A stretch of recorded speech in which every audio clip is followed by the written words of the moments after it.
Hi, welcome to our final week. Although there is no content for this week, this module or this PowerPoint serves as a kind of wrap up or a overview for all the things that we've covered and everything that we've done for this semester. So it'll be brief, but it will be kind of a just a summary, ending with a preview of the next class that will be coming forward. So first I want to say thank you very much to those who have done class 1 and 2, which is just about all of you. Thank you for your participation, and I've seen a huge increase in just overall succinct kind of flow where grading and also work has matched. So I'm really excited to continue the next couple of courses with those of you who are registering. So in this unit, I'm going to focus on 3 things. How we came to understanding who gifted students are and how to teach them. Also some thoughts and overall things that we've learned about recognizing challenges with teaching gifted students in today's classroom inclusive environments, and then research on teaching approaches and curriculum design that best serves gifted and talented students. And because we've already gone over this, I'm just going to do kind of like a brief summary of the things that we've learned or things that we've discussed throughout the course. So first things first, we have learned that what it means to be gifted and talented is dependent upon a mixture of things and the interaction of these things in a situation. So the situation, obviously the use and application of area of gifted or talents, and then the unique combination of characteristics of the student, interests in the actual content or curriculum activity, and the environment overall. So we know that it's not just the score in an exam.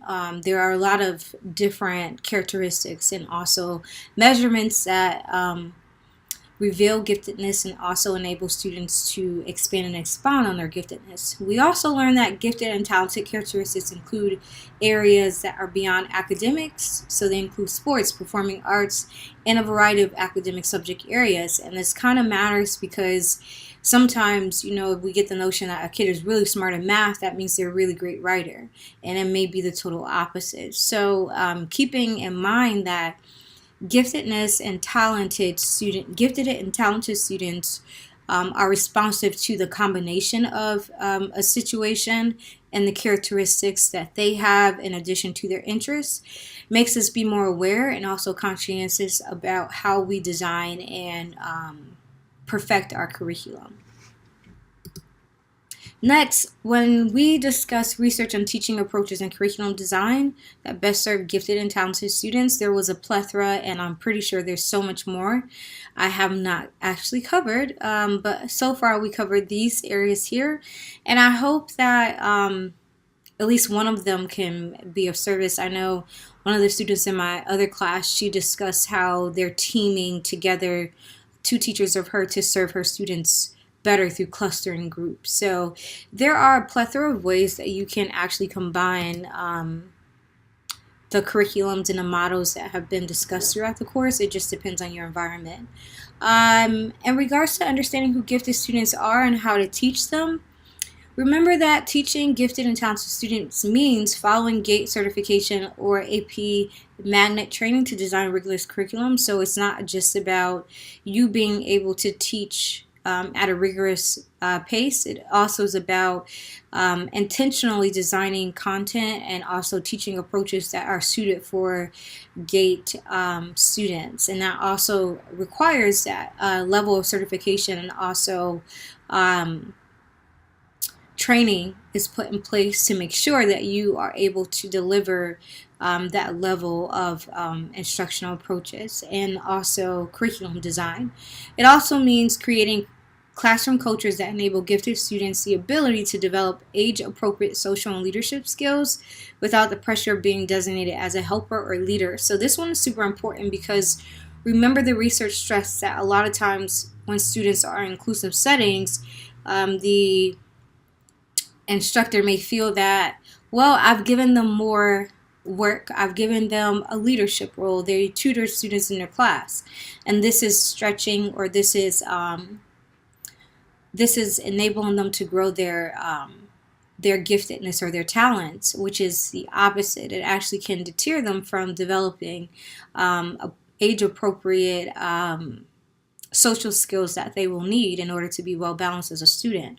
So this, I think, was one of the most important things that I picked up, or that I think that you should have kind of honed into, even if you're not, GATE certified or AP or magnet content area certified. I think it's important to make sure that you're not giving away opportunities for the gifted students to develop socially, academically, emotionally, as a whole student. And this is one of the ways that sometimes this happens.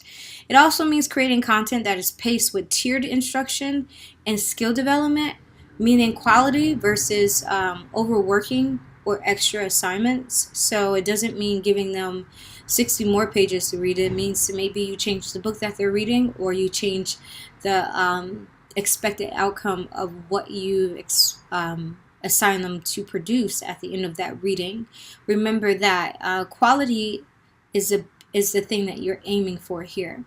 And then next, it also means exposing gifted students to culturally responsive subject matter with opportunities to explore and expand current gifts and talents. That's two of the areas that were mentioned in the national standards, that gifted students have an opportunity to learn about multicultural education content, and also be taught in a culturally responsive way, because of the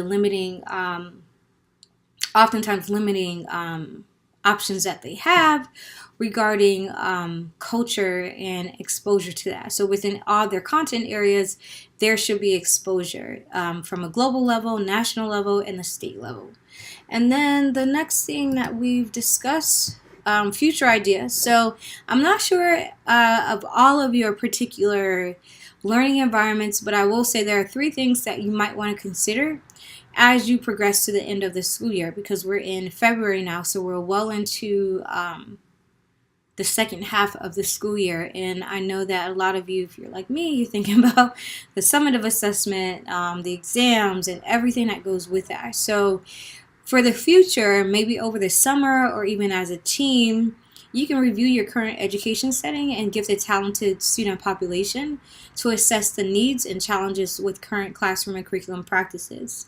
Then you can create some partnerships that form strong support for gifted and talented students, and that could be through teachers, parents, other organizations, and stakeholders. Remember that although Nevada does not have a administrative role that actively engages in each of the settings where gifted students are placed, there are schools that are purposefully serving gifted students, so you can always reach out to them and see what they're doing. Also, recreate curriculum to make next year a better experience for all students. So during your summer break, I don't know about you, but in addition to resting, recreating the curriculum may be something you want to do as a team, because that is a perfect opportunity for you to kind of plan ahead and think about what will best stretch the students that you have currently who are gifted and talented. And most of all, I didn't add this here, but please use the resources as you see fit.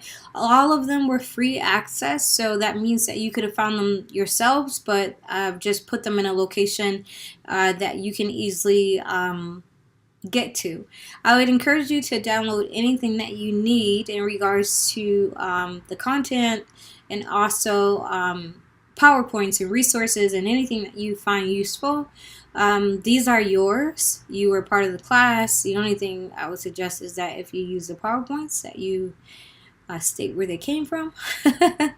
But other than that, the resources are yours. So use some of the curriculum guides that have been discussed last week to kind of dictate what you may or may not do next year. I've seen some interesting combinations of things in regards to meeting the needs of gifted students, so it all depends on your current environment. And that kind of wraps up this course. So remember, before I move on to the next slide, which is a preview into the next course, which starts on March the 4th, Um, this course will close on March 1st. The edition of your lesson that you submit should have 3 activities within it. They can be one lesson or several lessons that you teach over a period of time. Remember that you have to actually show support that you've actually taught these lessons, and please expand beyond the student's kind of experience. Add detail. I'm literally reading for information, so a lot of times I ask a lot of questions in regards to what you're communicating, because sometimes what's clear in your head is not always clear to me. So the more detailed you are, the more clear and concise things kind of flow, and then I can award the proper point to you. I know that all of you are great. I mean, I think teachers are the best people on the planet because they are the ones who are shaping tomorrow's brains and tomorrow's future. So I feel like I know you're all doing awesome. I just need to see it in your projects. And then finally, if you are joining us or you're considering, I can send you the syllabus early. You just have to communicate to me that that is something that you're interested in doing. I've finalized the dates and everything. I'll start shooting the recordings this week. So there's a possibility you can get access to at least the to see the assessments or the midterm and the final. But the next course is one of my favorites, differentiating K through 12 grading and assessments. So I think this class is rewarding. And with the new teacher pay scale, I'm just going to say I had an opportunity. I'm rejoining CCSD next year, and I thought it was interesting the way they have it set up. If you read Article 26, it does require for you to move across the columns. You need to have 200 and something CUs, and then you move down each year, down the column. So it's interesting. But I think these courses provide a great opportunity for you to kind of, I guess, in a purposeful way, but also in a smart way to, and when I say smart, I mean the best options of time usage for you to be able to get all those CUs. So if you can continue with the program, that would be super awesome for you in your future advancement on the pay scale. But this course coming up in particular is really cool because it will give us or give you some pointers on assessments. And we have one of the books, the book that you previously had for the first course. You'll be using that, but I'll also be using this with all of these little cool cheats. I didn't want to make you buy a book just for this class that you wouldn't be able to use for the other ones, but I'll be kind of scanning in some of these papers here so that you can have access to them. And it's an older book. It's from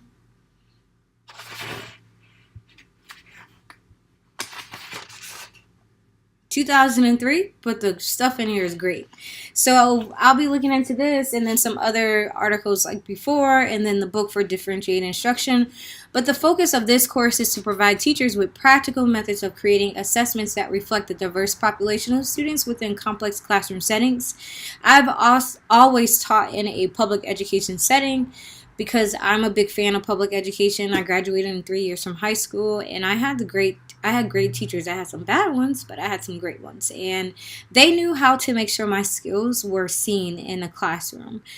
So I, from lived experience and also from teaching experience, have learned how to design and assess my classroom so that my students can be successful. So in addition to strategies that enable the differentiation of assessments, the course will provide approaches for differentiating grading procedures to better display diverse learners' abilities. So I'm going to show you how to do that if you stay tuned for the next course. And like I said, if you are interested, if you've already registered, I can send you the syllabus so you can kind of get yourself together, and I can send you this supplemental guide that we were gifted with when I was in getting my master's degree. So, anywho, looking forward to engaging with you in the next course, and I hope that you will join us. If you can, I understand, and I wish you well in your school, and also for the rest of the school year.